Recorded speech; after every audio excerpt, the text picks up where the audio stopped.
Bueno, me pidieron un videito muy veloz para comparar la figura de tres grandes considerados como monstruos de la guerra, ¿no? Que vendrían a ser Alejandro Magno, Napoleón y Hitler. La verdad es que no hay tantos puntos de comparación.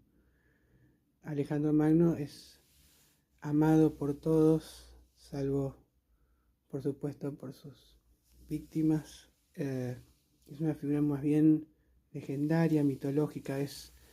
Él admiraba mucho a Hércules y Aquiles, se quería parecer a ellos, dormía con la Ilíada comentada por Aristóteles, que fue su profesor particular, que lo acompañó en muchas batallas, que deducía idioteces, como que la sangre de la cabeza es más fría. En lugar de tocar, bueno, mejor no tocar sangre, ¿no? Pero como siempre, por culpa de ese racionalismo y la falta de empirismo, se retrasó la ciencia hasta el advenimiento de Galileo.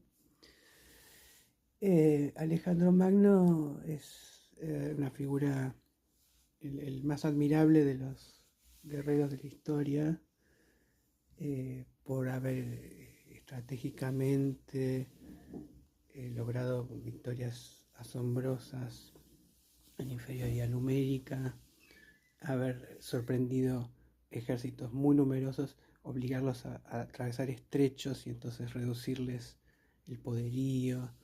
Un estratega brillante, pero siempre se lo acusa así de esta hibris, de esta megalomanía, de llorar por ya no tener países que conquistar de Asia Menor y esas cosas. Bueno, solamente los ingleses pueden por ahí despreciar a Alejandro Magno. Es una figura que Robert Graves mismo reivindica cuando quiere hablar maravillas de Lawrence de Arabia. Y también ha tenido mucha prudencia, por ejemplo, cuando descubren que el mundo era más ancho de lo que ellos creían y que empezaba el río Ganges en la India y el ejército dice, ya estamos hace 8 años acá, estamos cansados, queremos volver a casa, vuelve a casa. Y se dedica ahí a gobernar. Eh, si bien lo que sí podríamos poner como puntos en común es que tanto Napoleón como Hitler como Alejandro Magno les gusta mucho más conquistar territorio que gobernar. Es decir, la paz es solamente una especie de preludio, de pausita, y en cuanto a conquistas de territorios, no parece haber una especie de, mm, digamos, de sentido eh, estratégico comedido, sino que es infinito, infinito, ¿no? Eh, en cuanto a Napoleón, Napoleón toma de ídolo a Alejandro Magno claramente. Napoleón nace en una Córcega que recientemente es francesa, si no hubiera sido italiano. Él, digamos, defiende a Córcega, pero elige ser francés. Así como Hitler, que es austríaco, elige ser alemán. Entonces, llega un momento que tiene que guerrear contra sus propios, digamos, compatriotas córcegos. Como estratega, Napoleón es brillante. La división del ejército en pinzas para sorprender al enemigo, armar espionajes para tomar el elemento sorpresa, fingirse débil para que lo subestimen, atacar en invierno cuando no se lo espera. Después, bueno, siempre se compara el error de Hitler de atacar Rusia con el error de Napoleón de atacar Rusia. La verdad es que no son muy comparables, no son nada comparables. Napoleón logra entrar a Moscú y está esperando en Moscú a que venga alguien, se fueron todos, la estrategia rusa es quemar todo, irse, y está esperando que alguien venga a firmar la paz con él, que conquistó todo el territorio, y después dice, bueno, se va. Pero no es nada comparable. O sea, los rusos fueron en realidad derrotados por Napoleón y los alemanes causando muchas más bajas. El ejército rojo perdió 1 millón de personas. y sacrificó civiles, en fin. No es nada comparable, pero no es cierto que el invierno ruso gana la guerra, sino que el ejército de Stalin a esta altura ya dispuesto a todo, lanza una contraofensiva letal.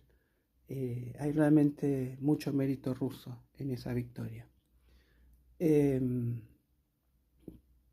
Entre las comparaciones que podemos hacer, bueno, el caso de Hitler es también un caso de mucha, podríamos decir, audacia, agresividad inesperada, en cierto sentido insensatez que toma por sorpresa al mundo. Ya a Stalin lo toma por sorpresa, muy por sorpresa el ataque, tarda 24 horas en reaccionar, da mucha ventaja de tiempo porque no lo puede creer, no le convenía. El caso de... ¿Qué más podemos decir? Porque no tenemos tanto tiempo más. Pero es una comparación un poco equivocada. Fíjense que Napoleón, como hijo de la Revolución Francesa y de los ideales que animan bueno, las ejecuciones de Robespierre, no es que todo haya sido Disney, pero realmente la idea de llevar las luces, la civilización.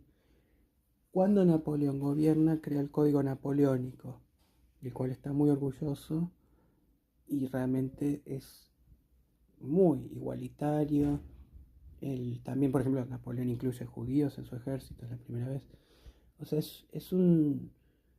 lleva la civilización de alguna manera. Cuando hace su expedición a Egipto es cuando descubren la famosa piedra Rosetta.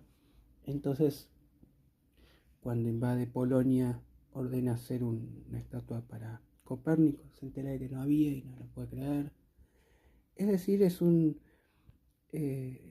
lector voraz, amante de las ciencias y de las artes. Yo creo que esta película de Ridley Scott no le hace ninguna justicia. Puede ser una figura sobre todo odiada en Canadá, en Inglaterra, en el Reino Unido, en cuanto a que es sí, un megalómano, loco de la guerra, pero la verdad es que era bastante comedido también. O sea, me parece que no podemos comparar a Hitler, que sí, evidentemente tiene una empresa, toda su máquina de la guerra es caníbal, es suicida, está destinada al fracaso desde el comienzo, no podía triunfar jamás. Con estos otros que, si bien sienten este llamado mesiánico, los augures, digamos, Alejandro Magno es muy supersticioso, como lo eran todos. De Alejandro Magno no podemos saber tantas cosas porque el primer historiador que nos cuenta cosas es de 400 años después. El resto, Calicante, todo se ha perdido, los contemporáneos. Bueno, tenemos que hacer breve. Me parece que hay que técnicamente valorar muchas estrategias que llevaron a los éxitos, que no tienen nada que ver con la superstición, sino que es inteligencia pura. Por supuesto, valentía. Alejandro siempre iba primero en las batallas, Napoleón también. Y Hitler era valiente. Cuando fue soldado, no lo pudieron nombrar, no lo pudieron ascender porque no mostraba señales de liderazgo. Pero era muy valiente como correo, se exponía mucho, se arriesgaba mucho. Así que en ese sentido, podemos compararlos. Ya hablaremos en una clase más extensa sobre Churchill y hablaremos sobre otras formas de audacia ya dentro de las que es la vía ciudadana y no el ejército. Por ejemplo, ¿por qué triunfó Madonna, que no es la mejor música, ni la mejor cantante, ni la mayor belleza? Pero como Mae West pudo imponer con mucha audacia, con mucha actitud, con mucha ambición, sus pequeños logros que se fueron agigantando y luego asesorándose con grandes maestros de la moda, mejorando sus estéticas, actuando. Pero bueno, básicamente el mensaje de hoy es, sí, que también necesitamos, incluso para la guerra sanguinaria, mucha inteligencia, y tenemos que recordar que somos herederos de una guerra permanente de animales salvajes, y que entonces hay una agresividad omnipresente que quienes no se enteran de que estamos en guerra se dejan matar como mansos corderos. Bueno, hermoso mensaje.